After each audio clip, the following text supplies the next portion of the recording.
Jamaah. Yeay. Oh jamaah. Yeay. Alhamdulillah. Emang boleh dewasa secapek ini. Ya Allah, yang pegel-pegel pada kumpul semuanya.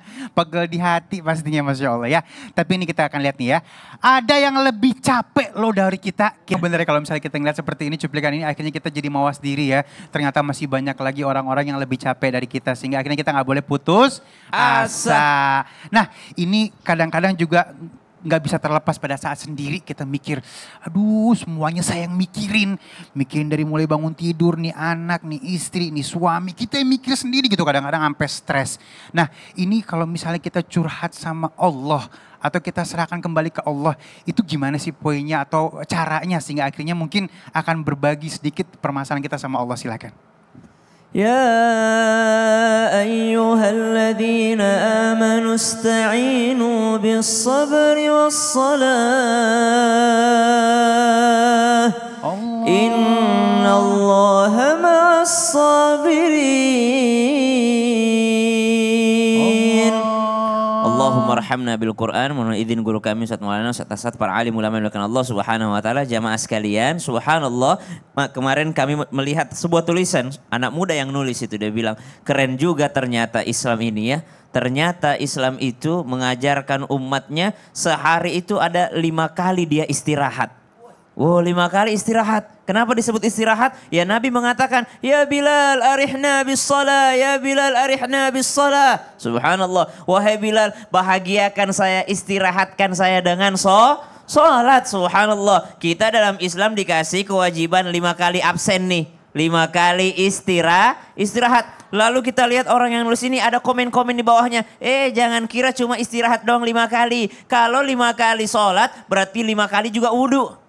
Wudhu itu adalah membersihkan diri. Seakan-akan setelah wudhu itu hilangkan penatmu, hilangkan kotoran-kotoran pada fisikmu. Tapi bukan hanya fisik yang dihilangkan kotorannya, dihilangkan juga beban-beban yang ada di hati. Seakan-akan ketika orang masuk ke dalam masjid lalu dia mengangkat tangannya, Allahu Akbar. Allah itu maha besar, tapi kata akbar itu sebenarnya lebih besar, artinya lebih besar dari apa? Ya Allah, saya punya masalah di luar sana, tapi kau lebih besar dari masalahku. Subhanallah. Lalu kita ruku, Allahu Akbar. Kadangkala di luar sana saya merasa mampu ya Allah, saya merasa diri saya ini kuat, saya merasa diri saya pintar, tapi sebenarnya ya Allah saya di hadapanmu hanyalah secuil. Kita ini dhaif, kita ini fakir, dan Allah lah yang maha kaya, Allah lah yang maha kuat. Begitulah para sahabat Nabi radhiyallahu anhum ajma'in bersandar kepada Allah Subhanahu wa taala. Coba lihat, ada sahabat Nabi kena panah.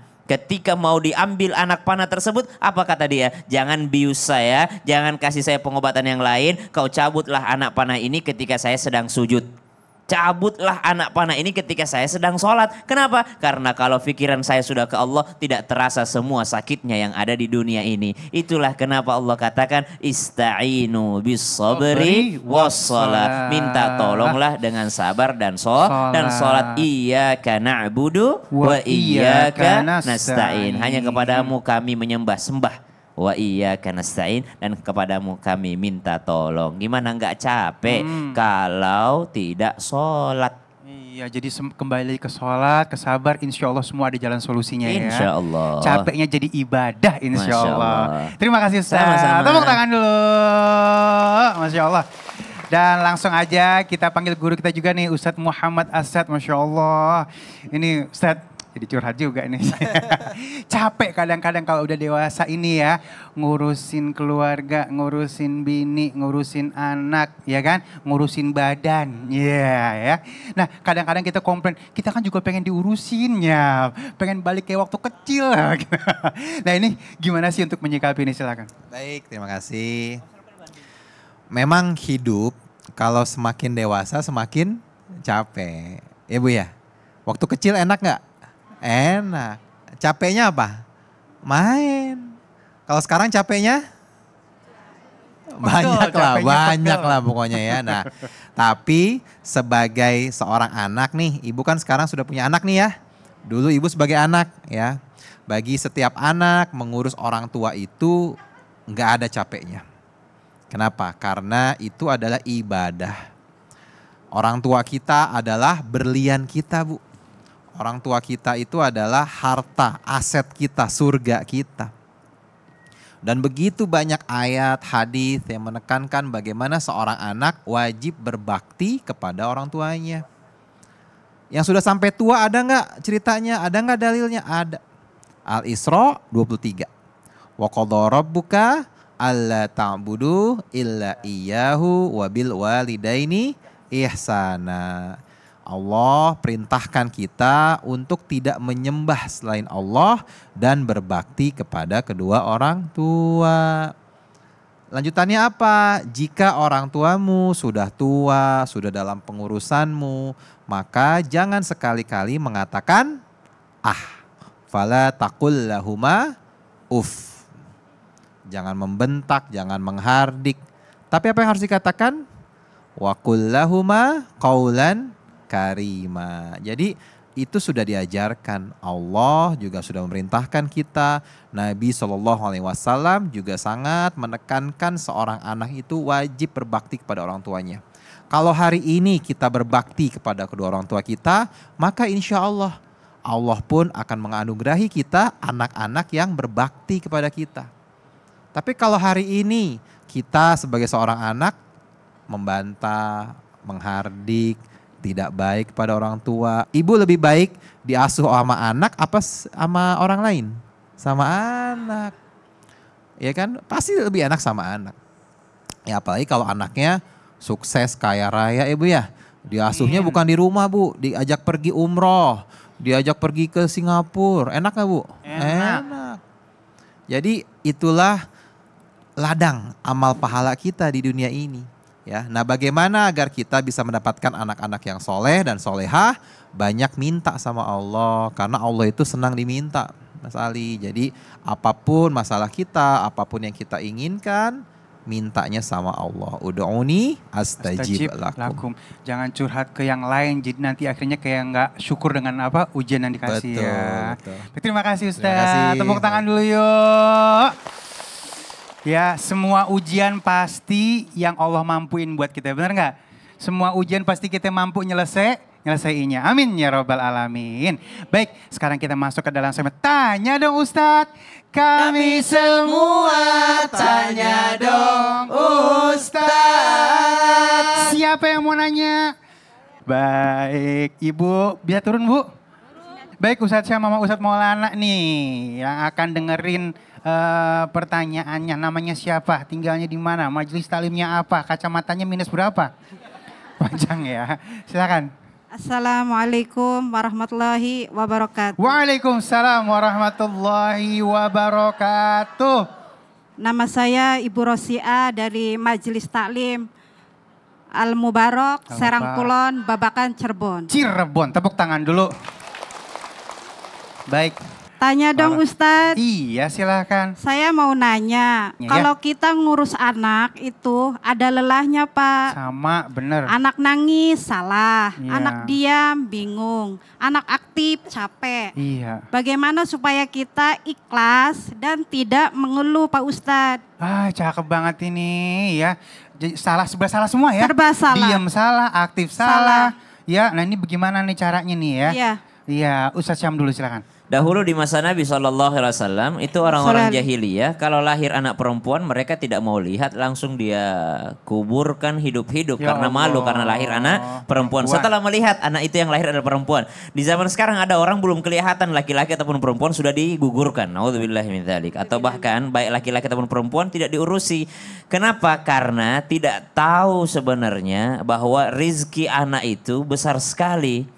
Banyak di luar sana orang yang pengen punya anak tapi Allah belum kasih rezeki dapat anak. Belum lagi kalau anak itu menjadi anak soleh. Anak soleh ya da'ulah yang mendoakan kedua orang tuanya. Itulah yang menjadi syafaat bagi orang tuanya nanti di akhirat. Man dzalladzi yashfa'u indahu illa biidni. Capek itu wajar, capek itu biasa. Bahkan ada istilah dalam kedokteran itu baby blues. Baby blues tuh yang kayak masih capek sekali habis ngelahirin, menyusui segala macam, ditambah lagi anaknya ini aktif segala macam, itu ada capek khusus itu untuk ibu-ibu. Tapi kalau bisa melewati itu semua, maka pahalanya di sisi Allah Subhanahu wa taala. Itulah kenapa ibu di telapak kakinya ada surga, karena capeknya memang luar biasa. Itulah kenapa bapak anta wa malu kali abika, bapak lah yang punya hartanya anak itu. Jangankan hartanya, anaknya pun punya bapak. Kenapa? Karena capeknya bapak juga luar biasa. Kenapa? Dia mastiin yang halal masuk ke perut anaknya. Dia tidak mau yang meragukan masuk perut anaknya. Bapak ibu capek tapi pahalanya luar biasa. Masya Allah. Terima kasih Ustaz. Iya belum Mas. Sama-sama, Bu. Saya belum. Iya tambahin. Dengerin baik-baik. Ya. Kepada semua orang yang punya anak, belajar sama guru di sekolah. Anak kita cuma 3, 4. Coba lihat guru, 40 muridnya. Satu kelas tuh. Satu kelas. Iya. Apakah dia ngeluh? Tidak. Coba waktu pandemik, kita sekolahnya di mana? Zoom, pakai Zoom. Satu saja anaknya mau diajar setengah mati. Iya. Betul tidak? Betul. Jawabannya gimana sih Ustaz supaya tidak lelah? Maaf ya, saya punya 4 anak. Tidak pernah saya marah sama anak. Tidak pernah saya pukul anak saya. Tahu nggak caranya? Lama banget. Niatkan ibadah. Nah tuh dia tepuk tangan dulu tuh. Selesai Dari semuanya niat tuh. dulu, dari niat dulu. Iya. Ini titipan. Betapa banyak orang tidak punya anak, kita dikasih anak. Bener, iya. Gimana kalau anaknya pecicilan? Iya, petakilan. Petakilian. Iya. Gimana kalau anaknya? Iya. Kata Ustazah Oki punya anak, ya Masya Allah luar biasa ujiannya. Untuk bergerak saja itu bayar ratusan juta terapinya. Ya Allah. Nah anak kita pecicilan. Iya. Itu berapa miliar itu? Ya Allah. Iya, Betul tidak? Benar. Ada orang yang Masya Allah tabarakallah berharap punya. Kita sudah punya anak. Dan tahu nggak? Anak kalau diurus makin besar makin mudah. Dulu digendong jalan. Nanti sudah bisa diajak untuk ke warung. Beliin. Bisa disuruh-suruh deh habis itu ya. Bisa disuruh-suruh. Iya. Itulah hebatnya anak. Anak itu jariah. Setiap dia ngaji kita dapat pahala. Setiap dia ibadah kita dapat pahala. Makanya bersyukurlah punya anak. Ibu punya anak berapa? 2. Oh baru 2. Iya, Masya Allah ya. 4. Saya 4. Iya, 3 atau 4? Aku yang 4. 4 ya. 2, 3, 4. Ustaz Asad? 2 juga. Saya saranin. Angkat tangan yang punya anak 12. Oh ada nih Ustaz nih. Ada. Oh, 12 orang Bu. Ya, ada 9. 12. Capek nggak Bu? Alhamdulillah. Baik, terima kasih. Tepuk Berapa? tangan 17? dulu yuk. Anaknya ibu berapa? 17. Anaknya 17. Ya Allah Bu. Anaknya 17. Kayaknya ntar kita punya segmen sendiri untuk urusan anak nih ya. Jadi istilahnya ngebahasnya akan lebih enak lagi. Terima kasih Ibu. Niatin ibadah semuanya jadi berkah. Tepuk tangan dulu. Terima kasih. Wassalamualaikum warahmatullahi wabarakatuh. Assalamualaikum warahmatullahi wabarakatuh. Ada yang 13, ada yang 17 ya anaknya ya. Siapa lagi yang mau nanya? Yang anaknya 17 nanya nih. Sini anaknya 17. 17. Pertanyaan Anak saya. pertama umur berapa? 43. 43. Iya benar. 41. 38 tahun ya. Hebat loh iya. Ya Allah. Barokah. Masya Allah. Oke, silakan. Assalamualaikum warahmatullahi wabarakatuh. Waalaikumsalam warahmatullahi wabarakatuh. Perkenalkan saya nama Haji Eis Nur Latifah. Haji Eis, ya. Asal dari Majlis Taklim Miftahul Huda Sadewata, Cianjur, Jawa Barat. Tepuk tangan dulu. Pertanyaannya silakan. Saya kan seorang istri sekaligus ibu rumah tangga. Capek. Pasti, ngurus iya. rumah tangga, 17, nyapu, iya. nyuci, masak kan, ngurus anak gitu kan. Iya. Apa boleh dewasa secapek ini ya? Iya, gitu. betul ya. Perlu hiburan yang enak tapi kan ya. Iya, me time. Minta sama suami kan. Iya.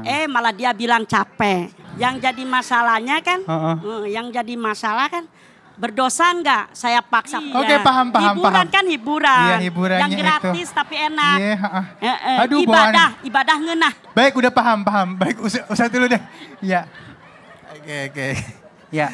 Baik, Ibu Hajah Eis. Iya. Ya, Masya Allah. Emang Sebagai demen. seorang istri, seorang ibu. Mau diperhatiin lah sama suami. Mau diperhatiin. Iya. Boleh nggak? Boleh, ya kan. Sebagai seorang istri, berbakti kepada suami itu kewajiban juga. Iya. Ya kan? Ibu mau masuk surga? Mau banget. Mau. Ya. Ibu-ibu masuk surga? Mau. Perempuan itu gampang masuk surganya. Bener. Kata Nabi ada 4 cara. Iya. 4 Bu, bukan 17 nih. 4 ya. Idza sholat al-mar'atu khamsaha wa shamat syahroha wa hafizat farjaha wa ata'at zaujaha. Cukup 4 ini Bu kalau masuk surga. Yang pertama sholat 5 waktu. Tuh. Iya. Ya. Yang kedua puasa Ramadan 30 hari. Alhamdulillah. Yang ketiga menjaga kehormatannya. Alhamdulillah Ya. itu juga dijaga. Yang keempat taat kepada suaminya. Itu dia. Alhamdulillah taat sekali. Iya. Nah, kalau itu ibu lakukan, Iya. apa kata Nabi? Qilalaha udkhulil jannata min ayyi abwabil jannah syi'ta. Insya Allah sorga. Nah, ibu boleh pilih Bu dari pintu mana aja Bu. Dan insya Allah 17 anak ibu ikut semua nanti ke Amin, surga. amin. Mau nambah lagi satu lagi? Enggak. Iya. Udah meninggal. Suaminya udah meninggal. Oh iya. 9 tahun. Dengerin baik-baik. Iya. Masya Allah, selamat ibu nanti akan dimuliakan oleh Rasul. Amin. Amin ya Allah. Karena banyak umatnya Nabi gara-gara ibu. Iya. Nambahin 17. Insya Allah, ibu mau tambah lagi? Enggak. Kau udah meninggal. Iya. Dengerin, seorang wanita memiliki kemuliaan. Ketahuilah barang siapa wanita yang membuatkan makanan buat suaminya, membuatkan kopi buat suaminya, minuman, maka pahalanya bagaikan puasa setahun. Alhamdulillah. Barang siapa wanita yang menjaga kemuliaannya, tadi sudah dijelaskan, masuk surga di pintu mana saja. Ibu itu doanya diijabah. Amin. Makanya seorang wanita itu mulia. Menjadi ratunya bidadari. Masya Allah. Amin. Ibu akan jadi ratu bidadari. Amin. Tapi modelnya enggak begini. Iya. Akan dirubah jadi bagus lagi. Zaman Insya muda, Allah. zaman muda. Zaman mudanya. Jadi buat kita semua ibu, bersyukurlah menjadi seorang istri. Betapa banyak orang yang mau jadi istri. Bersyukurlah ibu punya anak, betapa banyak orang gak punya anak. Apalagi suami ibu sudah meninggal. Ibu mau cari lagi duda? Enggak. Udah ya, udah. Baik, ini Masya Allah luar biasa dan kita akan bahas lagi tetap bersama kami di Islam itu Indah. Jamaah, alhamdulillah. Assalamualaikum warahmatullahi wabarakatuh.